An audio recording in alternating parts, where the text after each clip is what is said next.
अभी अस्मा मैडम ने आपको बताया कि अल्लामा डॉक्टर मोहम्मद इकबाल साहब पाकिस्तान के सियालकोट में पैदा हुए थे, लेकिन आपकी नॉलेज के लिए बता दूं, कुछ लोग उनको पाकिस्तानी समझते हैं, लेकिन वो पाकिस्तानी नहीं थे, क्योंकि जब उनकी पैदाइश हुई है 1877 में, तब हिंदुस्तान पूरा इतना बड़ा था, अफगानिस्तान तक पूरा हिंदुस्तान था, वो भारत का ही हिस्सा था जहां पर वो पैदा हुए।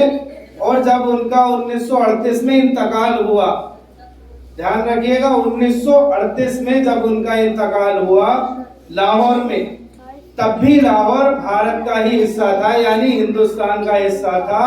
और अल्लामा इकबाल पाकिस्तानी नहीं थे, अल्लामा इकबाल हिंदुस्तानी थे। इसीलिए उन्होंने कहा, हिंदी है हम, वतन है हिंदोस्तां हमारा। जो उन्होंने नज्म लिखी, सारे जहां से अच्छा हिंदोस्तां हमारा, हम बुलबुले हैं इसकी ये गुलसिता हमारा। तो उन्होंने आखिर में कहा, मजहब नहीं सिखाता आपस में बैर रखना, यानी हिंदू मुस्लिम कोई भी हो, सिख ईसाई कोई भी हो, मजहब नहीं सिखाता आपस में बैर रखना। हिंदी है हम, यानी हम सब हिंदुस्तानी हैं। वतन है हिंदोस्तां हमारा, यानी हमारा जो मुल्क है वो हिंदुस्तान है, वो भारत है। तब तक पाकिस्तान का कोई नामो निशान नहीं था।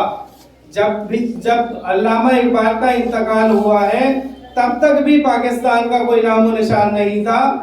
कुछ पॉलिटिकल हरकतों की वजह से लोगों ने उनको बदनाम किया और उनको पाकिस्तानी का नाम दे दिया है, लेकिन वो आजाद हिंदुस्तान, ब्रिटिश हुकूमत के हिंदुस्तान में पैदा हुए थे और उसी में ही उनका इंतकाल हुआ था।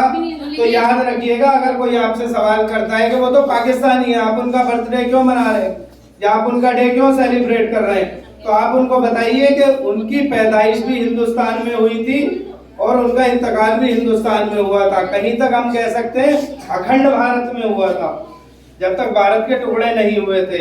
ना बांग्लादेश बना था भारत से, ना पाकिस्तान बना था। तो ये बातें याद रखने की है। और अल्लामा इकबाल अहले बैत से बहुत मोहब्बत करते थे। अहले बैत मीन्स हमारे हुजूर पाक सल्लल्लाहु अलैहि वसल्लम के घर वाले। बोलिए सल्लल्लाहु अलैहि वसल्लम। उनके घर वालों से बहुत मोहब्बत करते थे।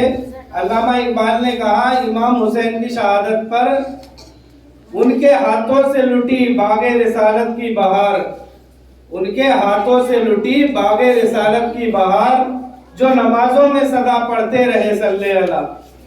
उनका कहने का मकसद ये था कि जिन्होंने इमाम हुसैन को शहीद किया, वो नमाजें भी पढ़ते थे और नमाज में दरूद शरीफ भी पढ़ते थे।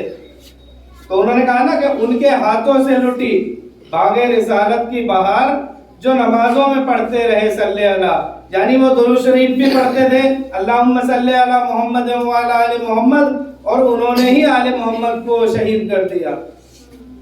बहुत मोहब्बत थी उनकी दीन को लेकर और इस्लाम को लेकर, दुनिया को लेकर, वतन को लेकर, बहुत बड़े फिलोसफर थे।